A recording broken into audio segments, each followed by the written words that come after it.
universities to some of the sovereign wealth funds to pension funds that, not necessarily for the people in the game who've been through this many times before, but certainly for many of the people who are a little less familiar with the private equity space, this has been a very disconcerting experience in the sense that it seemed that things were sort of moving in this dramatic direction, then they moved this way, and they're sort of like, is this something that somehow didn't...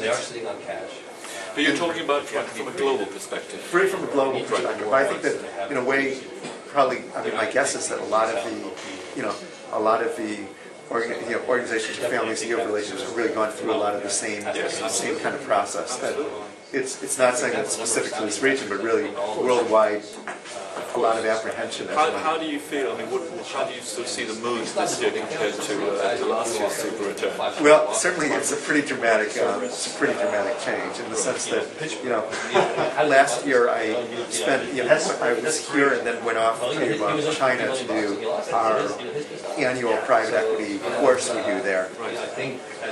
We do Harvard and Tsinghua University of class. Both regions, there was still the sense that they were a little bit untouchable in the sense that bad things were happening in Europe, bad things were happening in the United States. It wasn't really going to affect them. This is the oasis of calm. Right, exactly.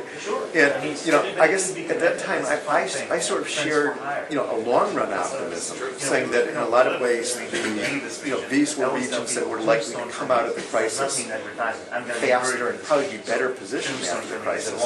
But this sort of feeling that this region would be untouched by it, just like China would be untouched, just seemed unrealistic, just given the nature of everything we know about how connected we are in the world. So, it's clearly a lot more sober a group this year, but in a lot of ways I think that's probably good news rather than bad news, in the sense that we saw so much by way of, I guess what you could characterize as frothiness in the earlier era that just simply led to almost sort of activity for its own sake, or momentum investing. And I think what we're seeing is now a sort of process of rebuilding on what hopefully will be not a foundation of sand, but a foundation of rock, in a sort of stronger industry. Well, you make a very curious point, which leads on to something that we were talking about yesterday, which is consolidation, whatever that actually means. We've got 100 or so firms talking about the Middle East region.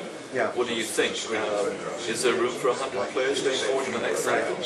Well, I think that the phrase that one of our most famous professors in economics at Harvard, Joseph Schumpeter, was creative destruction, and the idea that essentially there often are these periods where lots of firms go out of business, but that's not necessarily a bad thing. That is actually a creative thing. That you see this sort of evolutionary process. So I think that we are likely to end up, just as the United States, we've seen this period of consolidation where there is much more capital in the hands of relatively smaller groups. We're likely to see the same thing happen in the Middle East region. And again, it's not to say there won't be room for smaller boutique groups doing very specific kind of strategies, but certainly the bulk of the impetus will increasingly be focused on a relatively smaller number of groups, probably many of whom are no doubt hurting now, but are hurting relatively less than some of the more marginal players who are likely to go by the majority of the wayside. Right. Is there anything that we can learn from the experience in the US or in Europe that would help to sort of manage through this crisis? Well, I think that I would highlight three lessons. First of all, sort of creating a private equity industry is something that takes a while. If you look at the experience in the States, the first funds were set up right after World War II in the 1940s. We didn't really get a professionalized private equity business until the late 70s or early 1980s. It took a while for that process to work. And I think when you look at other countries, even like China, the early funds were in the 1980s. They had a lot of difficulties, and over time, really it wasn't until the beginning of this decade you saw a really modern Chinese private equity industry. I think what's happening here is you're getting the same process. It's accelerated, but still you sort of see the same thing where there was at first, a lot of people with enthusiasm, but not necessarily the skill set, then they're sort of winnowing down in the sort of creation of a more sophisticated industry.